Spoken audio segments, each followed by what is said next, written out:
Sometimes you get students that have accommodations, and to implement those you're going to go to roster and you go to the student that you want to set the accommodation for. You go to the three dots and you click on accommodations. Now typically what you're going to find is most of ours are time limit accommodations where we're either going to have 1.5 times the amount of time that most students would have or 2 times. So if it's 1.5, you put in 150 for percentage here. If it's 2 times, it's going to be 200%. You say save, add, and it's done. Okay, once you start setting up evaluations such as quizzes, tests, and so forth, what I do is I typically set them up under test and I display one question at a time, prohibit backtracking, and randomize questions. In the test bank itself, I have multiple versions of most questions, and with this setup with enough questions given during the test, if they can only see one question at a time, there's no backtracking, and the questions are randomized in order, it minimizes the amount of copying and cheating during testing. Now you can also randomize answers as well, but only if your multiple choice does not have none of the above. The other thing that I do to also help out with this is I do not provide any kind of feedback once they submitted a major evaluation, because otherwise this again gets posted on CourseHero.com and the integrity of your test is lost. Now the other thing that you want to do is when you change it here from hidden from students to release conditions under date and time,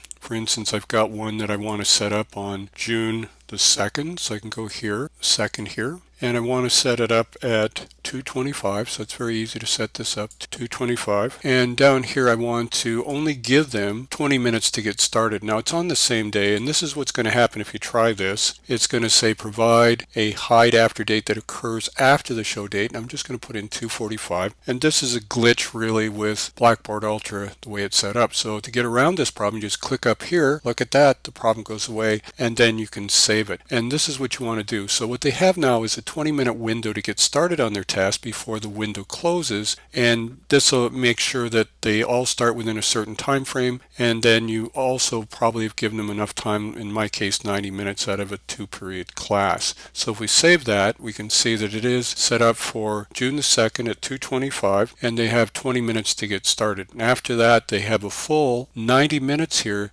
to finish off any time within that 20-minute window. So if they start right at 2:25, they have 90 minutes. If they start at 2:44, they have exactly 90 minutes as well. Once you have all your evaluations set up with release conditions and so forth, next thing we want to do is take a look at Gradebook. We'll see all of our evaluations and so on listed here under gradable items. Now a lot of times these won't be in the order that you want, but you can reorder them easily. For instance, what I want to have happen here is I want my chapter quizzes to show up at the start. Now if I slide over here where the dots are, and just beside the dots there's these arrows. Now if I click at this point and hold it down, I can then slide this item, which is my chapter 1 quiz, and put it up at the top. I can also go down and grab the next chapter quiz here, chapter quiz 2, and again I can go over here to where the arrows are, hold down the left mouse button, slide up to the top, and place it here. So it's very easy to reorder all of these things in whatever order you want just by using the arrows that are over here. When you first open up Gradebook again, you'll see that each of these evaluations here have some numbers of how many were submitted. So 31 out of 39 were submitted, 31 out of 39, so 8 people didn't do the quiz, 32 out of 39, and down here you'll see 0 to 39 as it goes down here because these are evaluations that haven't been done yet. So let's take a look at chapter quiz 3. Anybody that has unopened, you want to send them a message within that 20-minute window to tell them to get started before the window closes. By default, the students are ordered here by last name ascending, but to help you out, you can hit student status and you'll see all the unopened ones show up at the top, which is an easy way for you then to just select each of these names that are here, go up here and send them a message and an email as well to tell them that please get started your test, because if you don't, the window's going to close and you're going to end up with 0. Now there may be a case where a student accidentally submits their quiz or evaluation and they really wanted to start again because they haven't finished the whole thing and they hit the submit button by mistake. And as long as they posted the result, what you can do is go into post it here, and you can go up here